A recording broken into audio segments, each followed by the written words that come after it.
Então,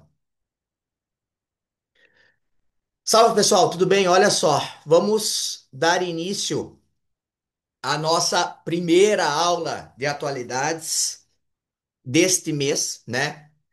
Estamos começando falando dos Estados Unidos, mais especificamente, vamos falar um pouquinho de aspectos econômicos desse governo, que tanto dá o que falar na ordem internacional, que é o governo Trump, ou mais precisamente o segundo governo Trump. Então, bora lá, tá? Primeiro, povo, eu separei para nós uma conversa a respeito de aspectos históricos, né, das relações diplomáticas Brasil e Estados Unidos. Os Estados Unidos foram o primeiro país a reconhecer o Brasil, né, como uma nação independente. Tem uma polêmica aí se foi a Argentina ou se foram os Estados Unidos, mas a maioria dos historiadores considera que os Estados Unidos foram, de fato, o primeiro país a nos reconhecer, lá em 1824, né? E de lá para cá, eles se transformaram no país mais relevante para as relações internacionais do Brasil, né? Sei que tem gente que pode discordar dessa visão, que pode dizer que discorda, que não acha que é isso, mas de fato, os Estados Unidos foram, ao longo desses quase 200 anos de independência, ou mais de 200 anos de independência do Brasil, o principal país nas nossas relações diplomáticas, nas nossas relações econômicas, tá?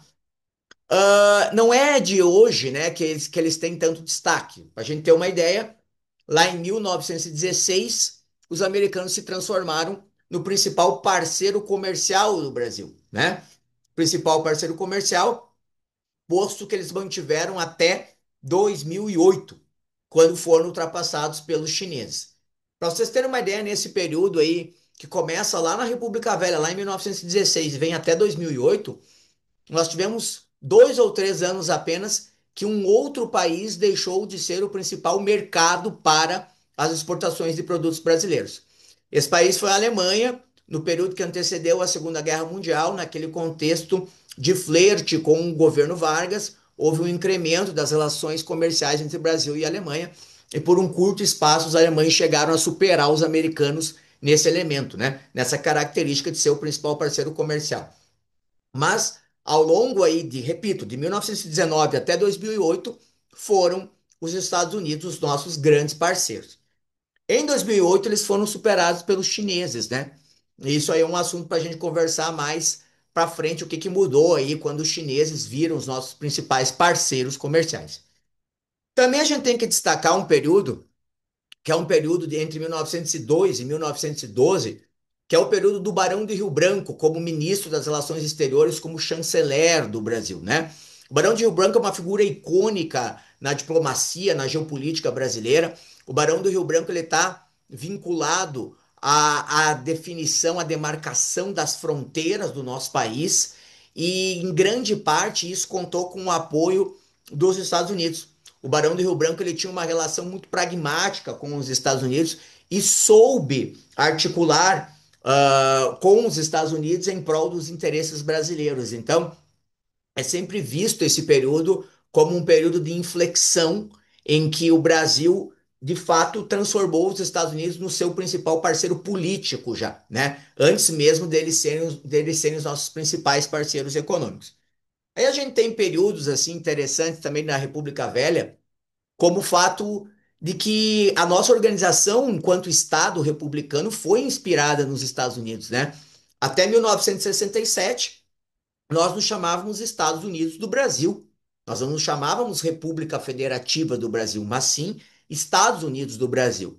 A nossa primeira Constituição, a forma como nós organizamos o nosso presidencialismo, a maneira como funciona o STF, né, a Suprema Corte no Brasil, tem inspiração fortíssima no modelo americano. Então reparem que quando eu falo para vocês que os Estados Unidos é o país mais importante na história das relações diplomáticas do Brasil, eu não estou me restringindo apenas a aspectos econômicos, né? Mas nessa influência política, institucional, geopolítica na definição das fronteiras do nosso país, né? Com os estados vizinhos nossos, e tantos outros elementos relacionados até o American Way of Life, né? ou mesmo a situação envolvendo a participação do Brasil na Segunda Guerra Mundial, com a formação da FEB, da Força Expedicionária Brasileira, e esse processo de americanização das Forças Armadas do nosso país que existiu a partir dali, tá?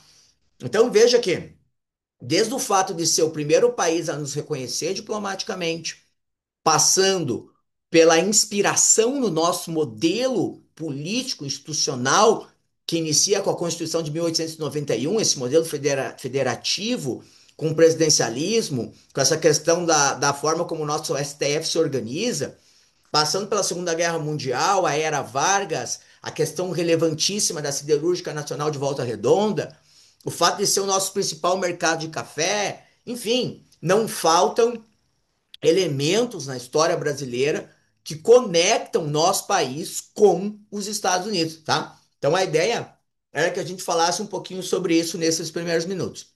Depois, pesado,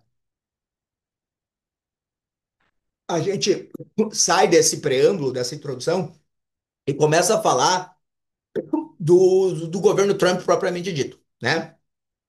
O Trump volta à Casa Branca para um segundo mandato e com uma trindade de princípios bem marcada, né? O Trump chega com um nacionalismo mais exacerbado ainda, né, por meio desse movimento MAGA, Make America Great Again. O Trump chega com uma fala imperialista, o Trump chega com uma fala relacionada ao poderio militar dos Estados Unidos, à intimidação de países menores, e o Trump chega com um discurso protecionista, elevado à centésima potência. Então, o Trump volta extremamente protecionista e é em cima dessa grande característica comercial, dessa grande característica econômica do governo dos Estados Unidos que nós vamos fazer a nossa fala a partir de agora, tá? Existe nesse cenário uma data icônica, né? Que é o 2 de abril. O 2 de abril de 2025, que ficou conhecido pelos simpatizantes do Trump e por ele mesmo como Liberation Day. Para nós, virou o dia do tarifaço. Para nós, virou o dia em que o governo dos Estados Unidos lançou a sua política deliberadamente protecionista e aumentou expressivamente as tarifas no seu comércio exterior. Então, para vocês terem uma ideia, as tarifas americanas pré-Liberation Day, pré esse segundo governo do Trump, elas giravam a uma média de 2 a 5%. Então, o que isso quer dizer? Que, em média, os produtos que eram importados entravam no mercado americano com tarifas de 2 a 5%, que é quase nada, que é quase zero, né? Só a título comparativo, o Brasil tem com o Mercosul uma tarifa externa comum que é de 11,2%. Percebam que os Estados Unidos ia de 2 a 5 e o Brasil tem uma PEC com os países do Mercosul, que é uma referência, de 11,2%, com tarifas muito maiores, né? Então, de fato, os americanos eles tinham um mercado bastante liberalizado, muito relacionado a essa premissa do livre comércio. E aí vem o Trump, em 2 de abril, e lança um tarifaço que num primeiro momento não nos prejudicou muito, né? O Brasil ficou com uma tarifa de meros 10% naquela altura, o que foi um baita lucro para aquele contexto, para aquele cenário. Agora, quando a gente pensa nessa história aí desse tarifaço que o Trump implementou, a gente precisa visualizar o contexto que influencia isso, né? Eu trouxe dois números para vocês que estão nesses slides aí, que eu acho que eles têm uma capacidade de sintetizar esses minutos de fala sobre o protecionismo até agora. Se você olhar aí na imagem da direita, nós temos a balança comercial, a diferença entre as exportações e importações da China com os Estados Unidos no ano passado.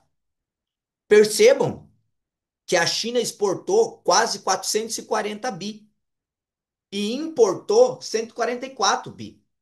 Então nós temos um déficit só no comércio com os chineses de quase 300 bilhões de dólares em 2024. 300 bilhões de dólares é déficit pra caramba. Do outro lado, nós temos um gráfico sobre a balança comercial dos Estados Unidos com a Europa. No gráfico mais à esquerda, que eu estou passando o cursor do mouse, nós temos ali ó, um déficit de 157 bilhões de dólares para os Estados Unidos no ano de 2023. Então, se a gente somar o déficit total com a China, com o déficit com a União Europeia, nós estamos falando de mais de 400 bilhões de dólares anual frouxo, tá? Então é um déficit realmente muito robusto, muito assustador, né? Que os americanos vêm tendo. No caso com a Europa, esse déficit ele é mitigado porque se eu computar a balança de serviços, não só a balança de produtos, né? Os Estados Unidos têm um superávit de mais de 100 bi, tá? Então, o déficit, se eu descontar serviços e produtos industriais com a União Europeia, ele é menor, é de mais ou menos 50 bi, ao invés daquele 157 que está ali, tá? Mas, de qualquer forma, é um número bastante robusto. Então, os Estados Unidos vêm de muitos déficits fiscais, déficits na balança comercial, e essa é uma razão para a qual essas medidas protecionistas entrarem em vigor. Vamos seguir aqui. Aqui.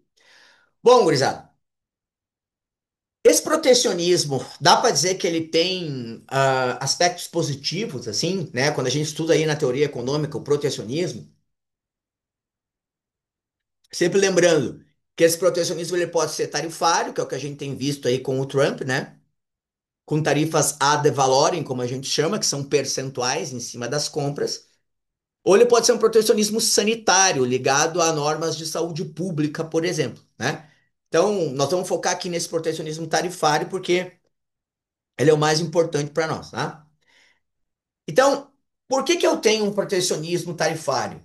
Né? Eu pego lá e eu aumento 30, 40, 50% do imposto de importação. O que que eu espero com isso numa questão teórica de positivo, né? É algo positivo. Primeiro, eu espero proteger a minha indústria nacional. Então, em um cenário com concorrência externa, às vezes com outros países que tenham vantagens competitivas, eu erguer uma tarifa, deixar os produtos estrangeiros mais caros, é um mecanismo de eu defender a minha indústria, tá? Quem é que fez isso assim com grande intensidade, né? Se você pegar o Brasil, por exemplo, lá no Segundo Império, que tem aquele surto industrial da Era Mauá, o que que antecede o surto industrial da Era Mauá no Segundo Império Brasileiro? As chamadas tarifas Alves Branco, que aumentaram para mais de 40% as tarifas de importação. Aquilo deu lastro para a infante, nascente indústria brasileira se desenvolver e conseguir concorrer com uma maior paridade de armas em relação a produtos estrangeiros. O Trump ele espera com isso promover algo similar, proteger a indústria americana que está lá e fazer indústrias que não estão nos Estados Unidos instalarem-se no país. Se você pegar o caso aqui de uma indústria gaúcha, tá? Isso até tem feito já sentido lá, porque o Rio Grande do Sul é um grande exportador para os Estados Unidos, tá? Talvez vocês não saibam. E um dos produtos que o Rio Grande do Sul mais exporta para os Estados Unidos é armas. Tem uma empresa aqui no estado que é a maior do setor no país, que é a Taurus, que está trabalhando para instalar fábricas nos Estados Unidos. Então, uma ideia é essa, proteção da indústria nacional. Segunda ideia, aumentar a arrecadação do Estado. Então, eu cobro um tributo, eu cobro uma tarifa de um produto importado, eu tenho um caixa do Estado mais robusto. O que no caso dos Estados Unidos, deixa eu só botar o carregador aqui na tomada.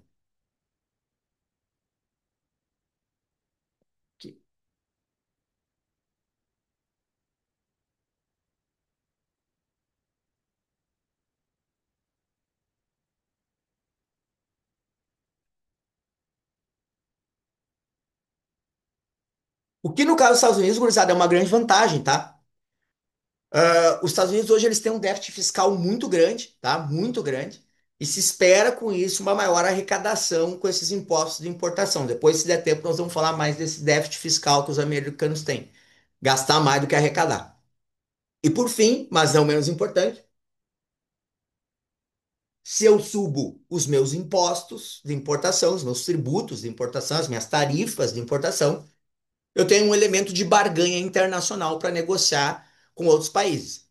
Ou seja, eu peço algo para você, se você não me der, eu aumento a sua tarifa. Eu peço algo para você, se você me der, eu posso baixar a sua tarifa. Então, por razões de proteção à indústria nacional, aumento da arrecadação do Estado e barganha, é uma perspectiva positiva para quem impõe o protecionismo, né? O que ele espera que aconteça. Agora é óbvio que nem tudo são flores, né? Existem efeitos colaterais disso. Tipo o quê? Ora, inflação, né? Porque ao contrário do que diz o Trump, não vai ser os países estrangeiros, não vão ser os governos estrangeiros que pagarão essas tarifas.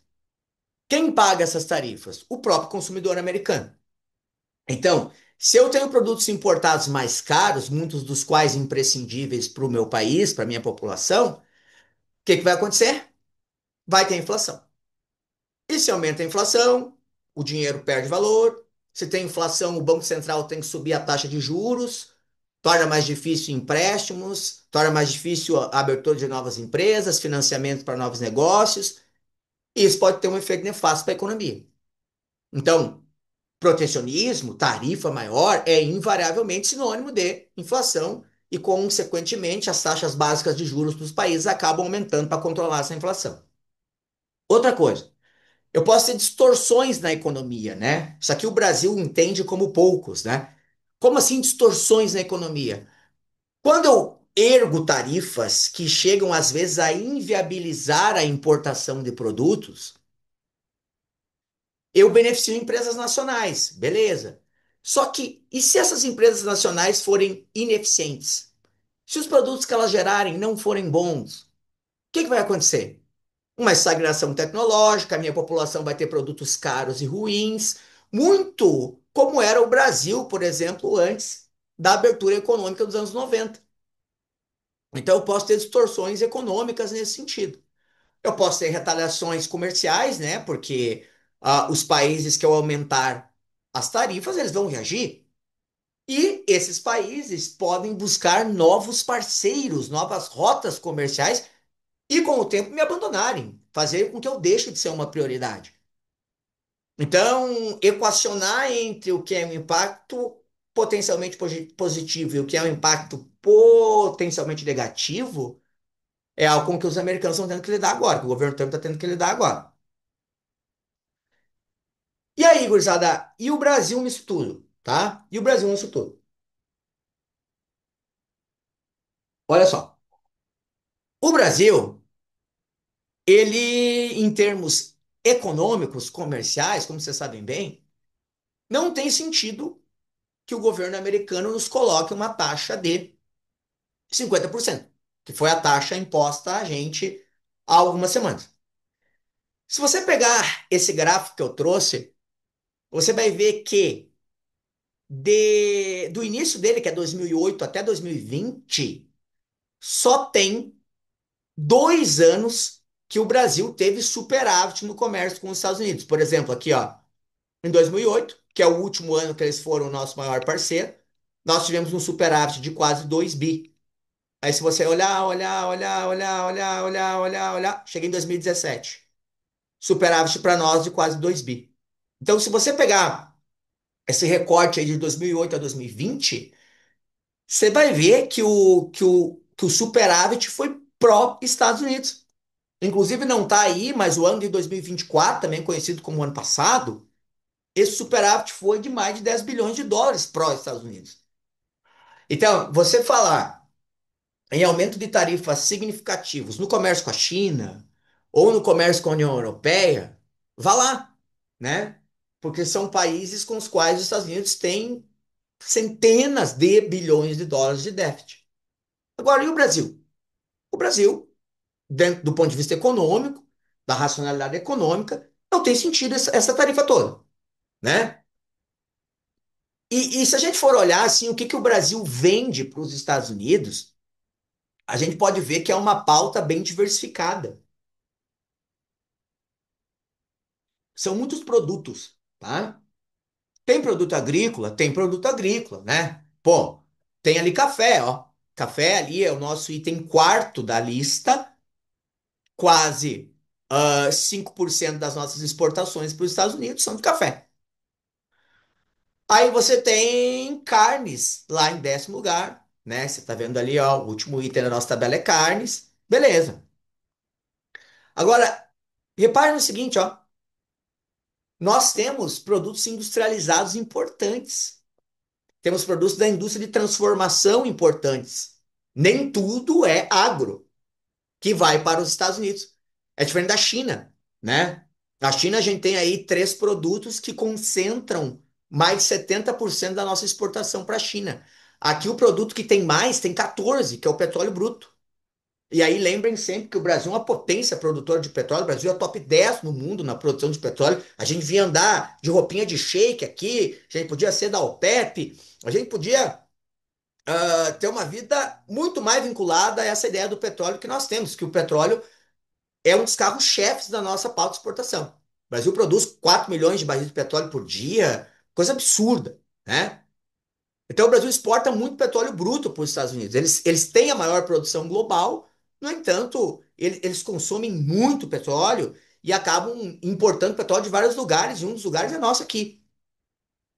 Lingotes de ferro, aeronaves. Olha como os três primeiros produtos, dois deles exigem uma produção industrial mais significativa, e o petróleo bruto exige tecnologia para extração, né? Se eu comparar com a China, essa pauta de exportações dos Estados Unidos que o Brasil tem, ela agrega muito mais valor. Ela agrega muito mais valor e ela tem mais bens da indústria de transformação ou até industrializados complexos, como é o caso dos aviões da Embraer ali, que estão em terceiro lugar, tá? Então esse é um ponto para a gente ficar atento. Aqui eu trouxe para comparar o top 10 nas exportações brasileiras. Ou seja, para quem que o Brasil mais vende. Isso é impressionante. Olha a China ali em primeiro lugar. Nós estamos falando de quase 95 bilhões de dólares para a China. Agora, olha como os Estados Unidos, na segunda posição, eles têm 40 bi. Olha como, em termos estritamente de comércio internacional, a China é muito mais relevante que o Brasil em números absolutos. Muito mais. Muito mais relevante em números absolutos. Mas a pauta exportadora para os Estados Unidos é mais diversificada. Certo? Então, esse é um ponto interessante para a gente trazer para a aula aqui. Aí, em terceiro lugar, eu tenho a Argentina, Países Baixos, Espanha. Singapura, né? Uma cidade-estado lá no Sudeste Asiático, compra muito petróleo da gente. E aí, México, Chile, Canadá, Alemanha, países aí maiores, né? Detalhe, e o Rio Grande do Sul, gurizada? O Rio Grande do Sul é um grande parceiro comercial dos Estados Unidos? É, né? O Rio Grande do Sul, por causa da soja, vende muito para a China e tal, mas é um grande parceiro comercial dos Estados Unidos. Por exemplo, olha só, fumo, lá do Vale do Rio Pardo. Por exemplo, celulose rio-grandense lá de Guaíba, né? Que produz utensílios domésticos, a Tramontina da vida aí, né? Garfo, faca, esse tipo de coisa. Couros e calçados lá do Vale dos Sinos, né? Carne bovina, armas. O Rio Grande do Sul exporta armas para os Estados Unidos, né? Exporta carne bovina, que é muito louco assim. Como a nossa carne bovina ela é mais magra que a americana, que eles criam confinado lá, eles importam a nossa carne para fazer uma mistura com a carne gorda deles lá, que é muito gorda, para dar o hambúrguer perfeito. Então, repare que o Rio Grande do Sul tem bastante coisa a perder com essa questão comercial também, né? Então, esse é um ponto que eu queria dividir com vocês. Aí, pessoal, eu vou para um segundo ponto. Para um segundo ponto que talvez ele seja menos falado, mas ele é tão importante quanto, tá? Nas questões econômicas dos Estados Unidos, talvez o mais crucial seja essa história da desdolarização. Então, esses próximos minutos, eu quero falar sobre o que que é essa desdolarização, mas antes, eu preciso te dizer o que que é dolarização. Dolarização do quê? Ora, da economia. Então vamos lá. Essa foto aí é uma foto de um evento muito, muito, muito famoso. Que evento muito, muito, muito famoso é o dessa foto? É a Conferência de Bretton Woods. A Conferência de Bretton Woods, ela aconteceu em 1944. A Segunda Guerra ainda não tinha sido finalizada, mas já se tinha uma noção que os alemães iam perder, que os japoneses iam perder, e aí os Estados Unidos convocam uma conferência para reorganizar as relações financeiras, as relações econômicas internacionais, quando a guerra acabasse. E nessa conferência de Bretton Woods foram definidas situações cruciais para o século XX. Por exemplo, nela foi criada o FMI, o Fundo Monetário Internacional. Nela foi criado o Banco Internacional de Reconstrução e Desenvolvimento, né? O FMI e o BIRD, criados na Conferência de Bretton Woods durante muito tempo, foram instituições financeiras usadas pelos Estados Unidos para projetar o seu poder globalmente. E também, nessa conferência, foi estabelecido que o dólar iria se tornar a moeda do comércio internacional. E mais, ia tornar-se a moeda do comércio internacional com base numa ideia de padrão ouro. Explico para você. Quando acabou a guerra, os Estados Unidos tinham 70% das reservas mundiais de ouro. E, não, e todo dólar que era emitido pelo Banco Central americano tinha ouro como lastro. Quer dizer, que eles tinham a mesma ou mais quantidade de ouro do que de dólar circulando. Então, isso dava para a moeda americana uma grande projeção, um grande destaque. E aí a economia mundial começou a se dolarizar depois da Conferência de Bretton Woods em 1944. E quando a gente pensa em economia mundial se dolarizando, a gente tem que entender que isso tem duas perspectivas, tá? Uma perspectiva é a das pessoas físicas, pessoas naturais, gente como a gente, que é assim: o cara vai vender soja para a China, ele quer receber em dólar. O cara vai comprar uma passagem aérea, ele vai ter que pagar ele vai cotar essa passagem ou pagar em dólar, né? Então esse negócio de ter o dólar como referência na nossa vida vem de lá. Segunda situação e mais importante para nós aqui. Como o dólar era uma moeda segura, os Estados Unidos era uma grande potência, o dólar passou a ser usada como uma moeda de reserva internacional.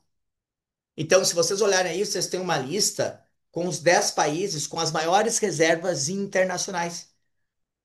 Os valores ali estão em dólar, mas nem toda a reserva está em dólar, mas uma boa parte dessas reservas ainda está em dólar. Então, como é que isso funciona, né? Para você entender, quer dizer que os governos desses países têm um colchão, e embaixo desse colchão tem um montão de dólar nele? Não, tá? Isso funciona da seguinte forma, gozada, é assim, ó. Os governos desses países compram títulos da dívida americana, títulos da dívida pública americana. Então, se você pegar o caso do Brasil ali, ó, aqueles 346 bilhões de dólares, quer dizer que uma grande parte desses 346 bilhões de dólares não é dólar físico, papel. Ele está vinculado à compra de títulos da dívida pública dos Estados Unidos.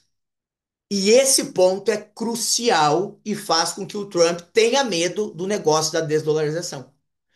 Porque hoje, para os Estados Unidos, financiar os gastos públicos deles, financiar os déficits fiscais deles, é muito barato em termos de juros. Já foi mais, é verdade, mas é muito barato. Por quê? Porque tem uma ideia de que todo mundo, há muito tempo, deixa suas reservas em uma moeda segura, e essa moeda segura seria o dólar. Então, toda essa galera que você está vendo aí, boa parte dessa grana deles ali, está em títulos da dívida pública dos Estados Unidos, que ajuda a financiar o governo dos Estados Unidos ano após ano. Tudo ia muito bem, tudo estava dando certo, até esse evento aí, o 11 de setembro. O 11 de setembro, que é o início da guerra ao terror, invasão ao Afeganistão, invasão ao Iraque, né? E essa guerra ao terror tirou os Estados Unidos de uma situação muito benéfica para uma situação terrível. O cara da esquerda de vocês aí é o Bill Clinton, tá? Ele foi presidente dos Estados Unidos até o ano 2000. O Clinton, quando ele sai da presidência, ele entrega um país com superávit fiscal. Mais ganhava do que gastava.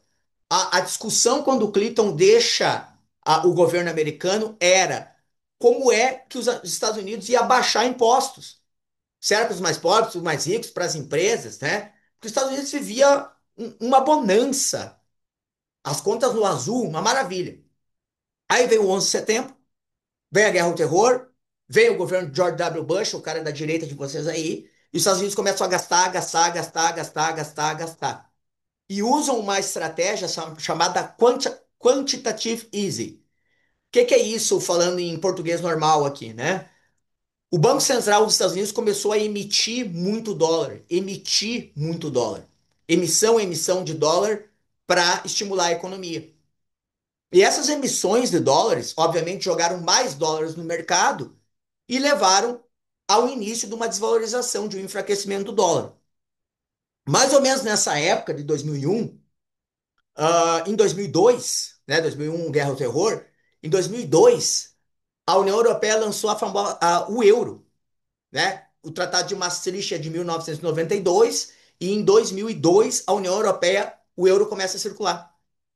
E a criação do euro é o início de uma desdolarização do sistema internacional, porque o euro passa a rivalizar com o dólar naquela altura e já é um sinal de fraqueza do dólar nesse contexto.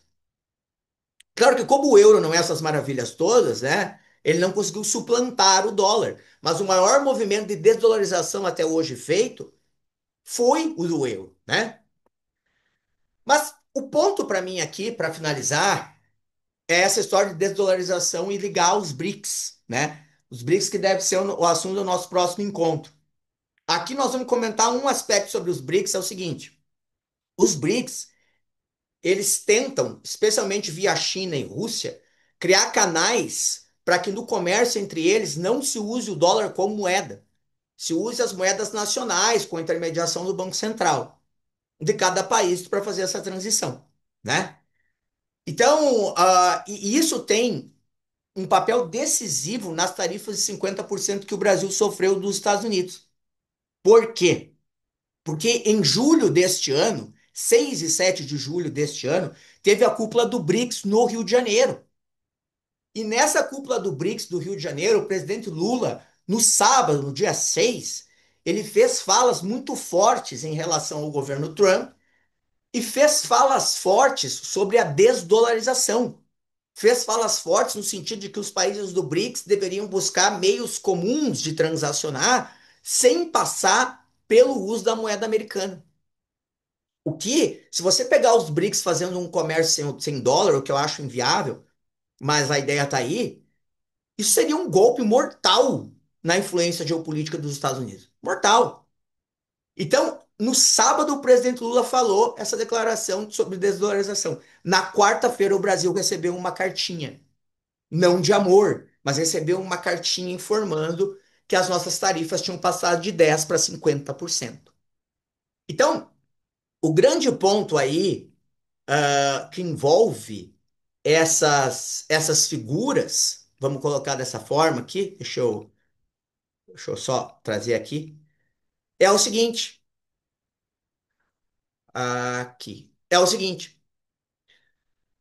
mais do que o presidente, mais do que a questão do ex-presidente Bolsonaro, mais até do que a questão das big techs, mais do que a campanha do deputado Eduardo Bolsonaro nos Estados Unidos para retaliações ao Brasil,